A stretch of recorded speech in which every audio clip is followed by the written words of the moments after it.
Welcome back to Inside Politics. Our guest today is Mayor David Briley. He's a candidate for re-election in the August 1st primary. We're having all the candidates on the next couple of weeks, so be sure and watch them. Mayor, going back to the budget, you've been a big supporter of transit. You supported the transit referendum, which was pretty resoundingly defeated not long after you came into office. Your budget, at least according to the WeGo people, is $8 million less than what they wanted. How can you be a transit supporter and have a budget cut, which is going to result in fare increases and service cuts?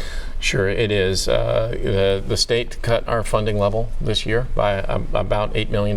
These are state cuts, not metro cuts. They're not metro cuts. Now, we could have tried to find additional money for WeGo, but it would have come at the expense of pay raises for our employees.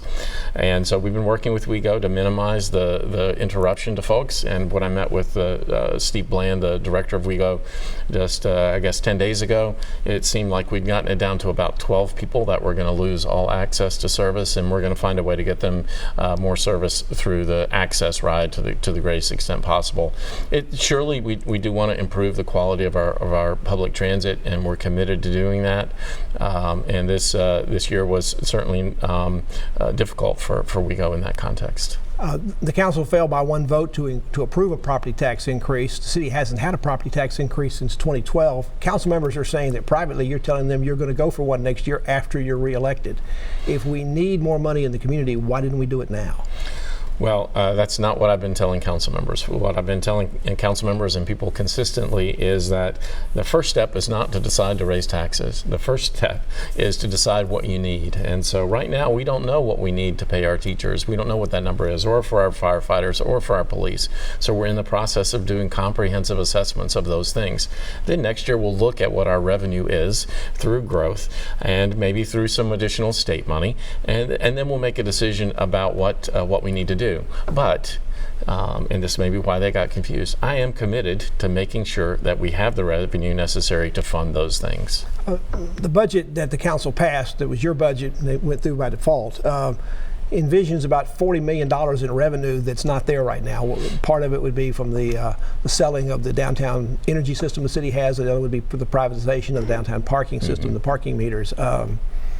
How are you going to make up that difference? I know you're going to try to get the council to take another look at that, but both those have gotten kind of chilly reception so far.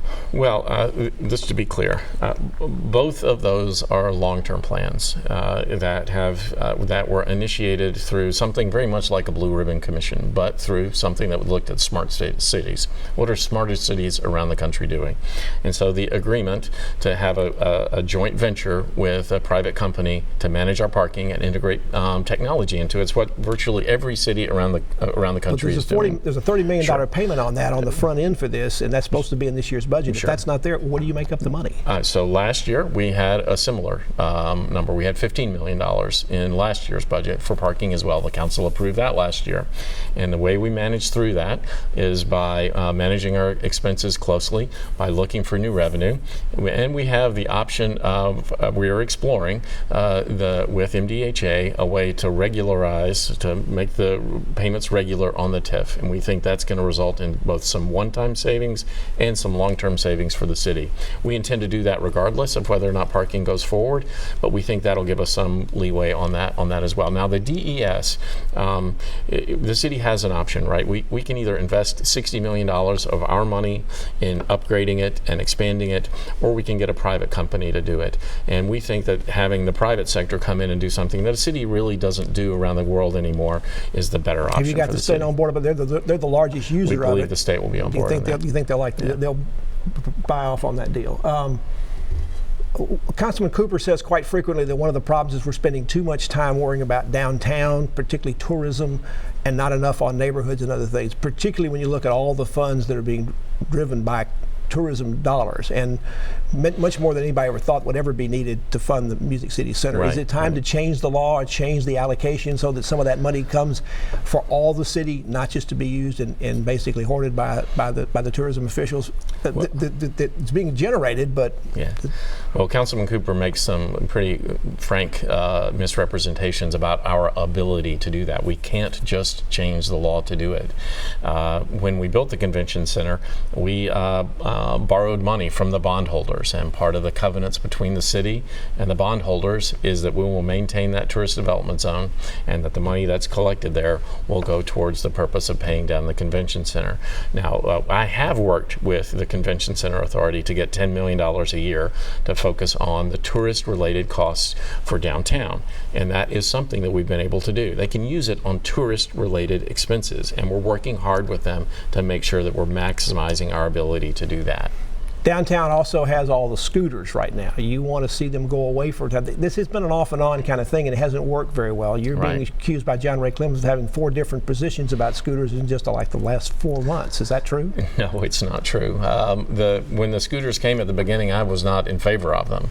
The council, as they can do, adopted an ordinance overwhelmingly that allowed them to come.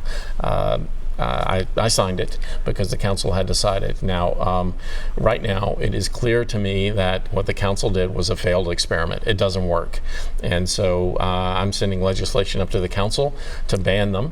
And then we'll take some time and let the Transportation Licensing Commission decide if there's a way that they can come back and be both safe and not block the sidewalk in every single instance, because it's just not right for Nashvillians who might be using a wheelchair to get around downtown or might be blind getting around downtown, have the sidewalk blocked, and their very important use of the sidewalk be taken away from them. And I'm not going to let that happen in Nashville. Is there time to do that between now and the end of the term? The council meets a few times between now and then. If this takes ordinance or legislation like that, it's going to be a resolution they could do, but an ordinance gets kind of tricky. Well, there's an ordinance pending on second reading next Tuesday, and we have an amendment next Tuesday.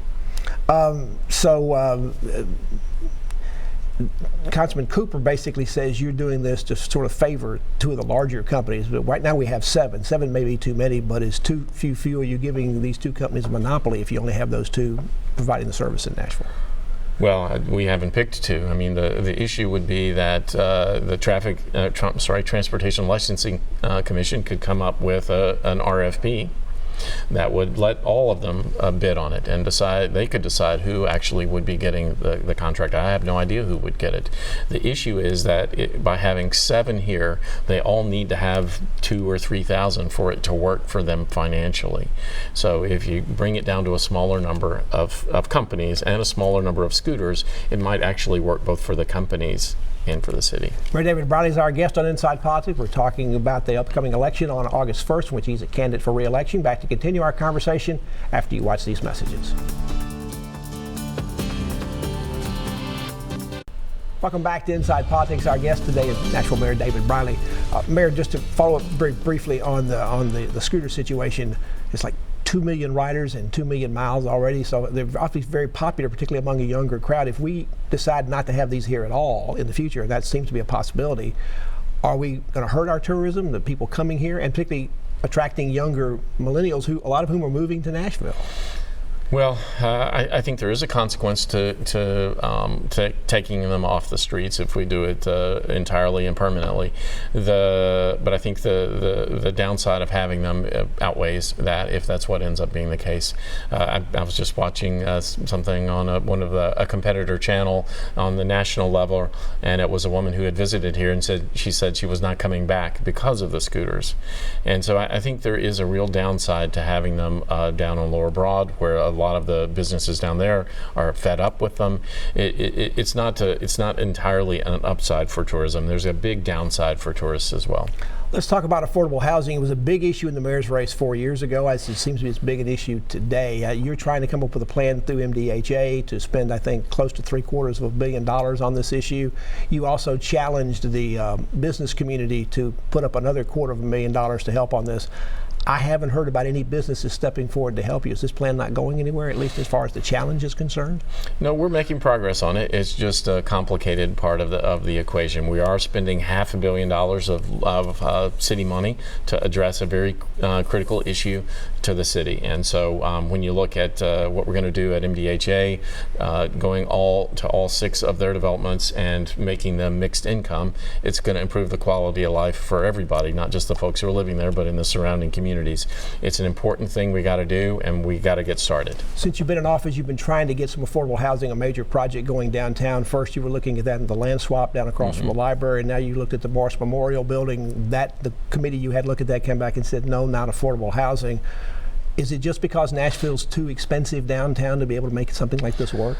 Well, we have, there's 3 projects that are well underway. First, over on Edge Hill, there's 40 units of veterans housing for homeless veterans. That's well underway, under construction. We have just accepted the final bids for the 100 units of permanent supportive housing for the homeless. It's just going to be a few blocks away from here. And then the third thing is you'll see some announcements about some other developments taking place here in the core of the city just in the next day or so, that start to spend some of the resources that the council has already approved. Want to tease us about exactly what that's going to be? I just teased you. I think that was the tease. Anymore. They're good projects as part of what MDHA is doing. Let me ask you about a national issue. The Trump administration, through the ICE agency, indicated they were going to start this week, although it's been deferred 2 weeks for some additional legislation to pass through Congress to do a crackdown and perhaps deporting, I think they've used the word millions, if not hundreds of thousands of migrants and other people that they say have gone through the system and need to be deported. Nashville's not on the list of cities that's going to be happening, but if we're added in the future and you are still mayor, what will be your order to the police chief, and what will you do in terms of talking to Sheriff Hall about what role the city ought to play in terms of whether it will help ICE officials in making those deportations? Well, we actually did have a little bit of an increase in detentions last weekend, and so we're worried that ICE will focus on the city of Nashville. And let me just say to everybody who lives here, that would be bad for our city if that were to be the case. And so I'll do everything in my power to keep the police and the sheriff from participating in any way with any of those deportations. What kind of increase have you seen? Do you get a report on that every week? How many deportations? I don't get a report, but I did get some information that I think it was up to 9 last weekend. And you will ask Sheriff Hall and Chief. I will ask. I will ask the sheriff to do that, but it is within his authority really to make that decision. You'll be a little bit more direct with the police chief. I will be, and the chief is already committed in that regard. Let me ask one other question as we close out there. Nashville continues to be mentioned as a possible expansion city for Major League Baseball. It seems to be a group out of town leading a lot of it. I have not seen identified local supporters on it. Is this community ready for yet another major league sport, and where in the world will they play? Because the current stadium they're in was just built, and it was specifically built not to be expanded for Major League Baseball. Right. Well, I think we've got lots to work on with getting the MLS team up and running first. I think that's the city's highest priority right now, and making sure that's a success. If Major League decides to expand, or if somebody wants to relocate, I'm sure Nashville will be high on their list. But what I've said repeatedly is that we won't have any public money going towards the construction of a stadium right now. So a new stadium, no matter where it's located in Davidson County, to come here to Nashville is not something that's on your list of additional capital projects that you might want to add for your administration? There may be some sort of creative state taxation plan they can come up with, like the tax redirect that they use for the Titan Stadium that doesn't affect the local taxpayers, but there won't be any general obligation money going towards a stadium.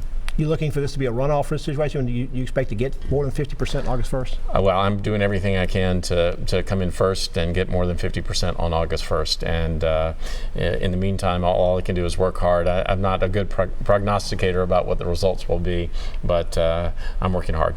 Mayor Briley, thank you so much for coming in, and good luck for being out on August 1st. Thanks, Pat. And thank you for joining us on Inside Politics. We'll be back here again for a future show. If you can't get enough politics in the meantime, go to the News Channel 5 website. You'll find my Capitol View commentary there. The Zoo commentary posted every Friday afternoon. Enjoy the rest of your weekend, and we'll see you back here next time. Goodbye.